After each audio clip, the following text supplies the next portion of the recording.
run up the stairs. How could I have been so foolish as to go up to the studio alone with Tiberio?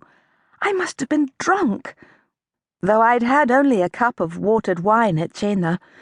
But I was drunk, on being Maestro Michelangelo's chosen one, on Tiberio's choosing me too, on the feel of Tiberio's thick fingers, rough from sculpting, around mine. I had to be drunk to do what I did.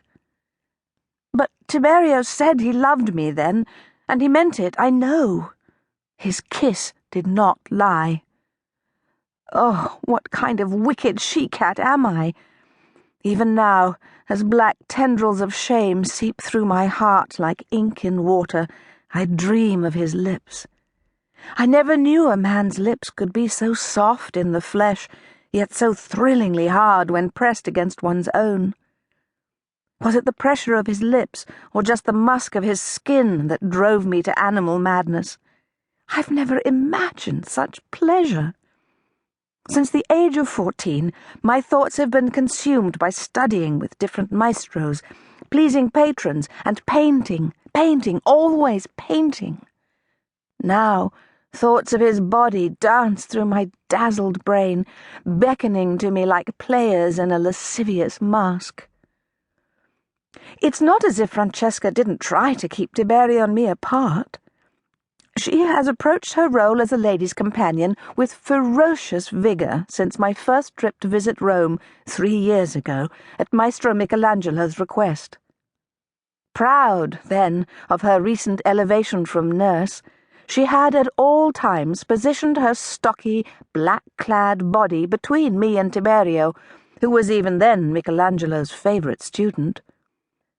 No matter if Tiberio and I were tramping over the vine-covered ruins of the Palatine Hill, making sketches of the broken ancient pillars on which cows scratched their bony rumps, or watching men cart stone from the empty hulk of the Colosseum to use in the new dome of the basilica that the maestro was building, or just pausing in the quiet church of San Pietro in Vincoli to admire the maestro's magnificent statue of a stern and powerful Moses, Francesca had bent every scrap of her considerable will toward creating a barrier between us. This visit had been no different. She would have prevented all but one brief touch, had she not been seized with a choking cough. I blame the weather for her fit. It's been hot here, too hot for May. The sun beats down from morning until night, baking the scent of the roses, now blooming from every wall, into air thick with the stench of the Tiber, wood smoke, and dung.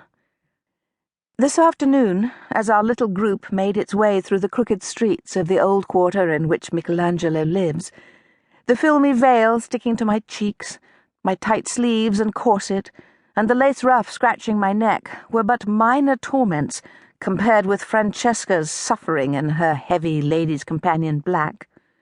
Thickly veiled and buttoned up to her chin in wool, she mopped her sweating face with a corner of her veil as she struggled to keep up with Tiberio and me. Even in her misery, had she felt the invisible threads drawing Tiberio and me together? Sweetest Holy Mary, had Michelangelo? Perhaps the maestro noticed nothing. He walked ahead of us, hands behind his back and head pointed down, as if searching the cobblestones for scudi.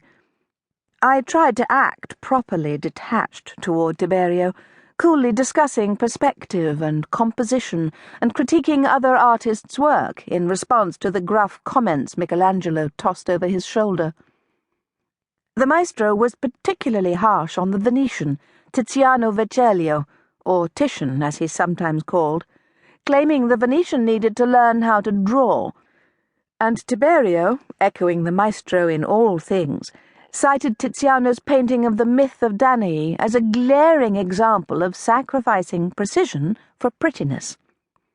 I didn't agree, but though I wished to argue that Tiziano's failure to depict each muscle of the naked woman was more than made up for by the warmth afforded by his open brushwork and use of colour, at that moment the discussion of painted flesh was too much for me, with the very real flesh of Tiberio.